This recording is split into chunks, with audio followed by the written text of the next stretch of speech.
En este vídeo vamos a ver cómo hacer lo que se llama una tabla de frecuencia absoluta o una tabla de frecuencias relativas. Lo primero, como siempre, sesión, working directory, elegir directorio. En mi caso ya estaba puesto. Comprobamos que tenemos aquí mis datos. Yo en este caso voy a trabajar con el fichero dat2 que lleva todo esto. Cerrarlo. Así que lo voy a leer. Como es uno normalito, lo voy a hacer con scan. Entonces voy a decir que mi dat2 es un scan. Como era el número no tengo que indicar qué, pero estaba separado, perdón, nombre de fichero, que esto hemos dicho que era dat2.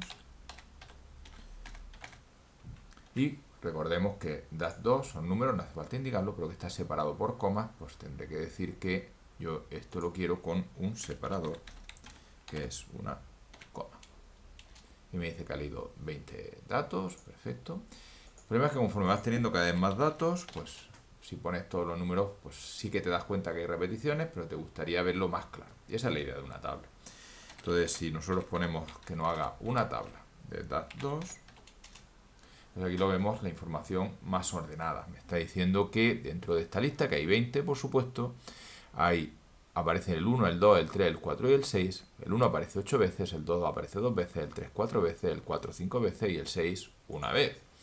Eso es lo que se llaman las frecuencias absolutas. La frecuencia absoluta es el número de veces que ocurre cada valor. Si nos interesa saber el número de datos que hay, por ejemplo, pues se puede hacer sumando esa tabla.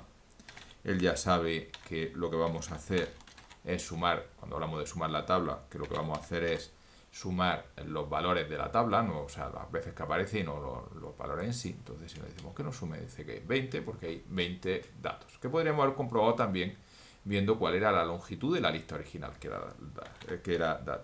Entonces yo digo que me diga cuál es la longitud de dat2.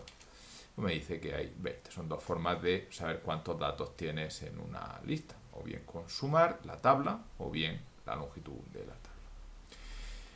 Esta es la tabla de frecuencia absoluta. El problema es que si los números son grandes, pues a veces no se ve bien y merece la pena tener una segunda tabla que es de frecuencias relativas, que indica en proporción cuántas veces ha ocurrido el 1, el 2, etc.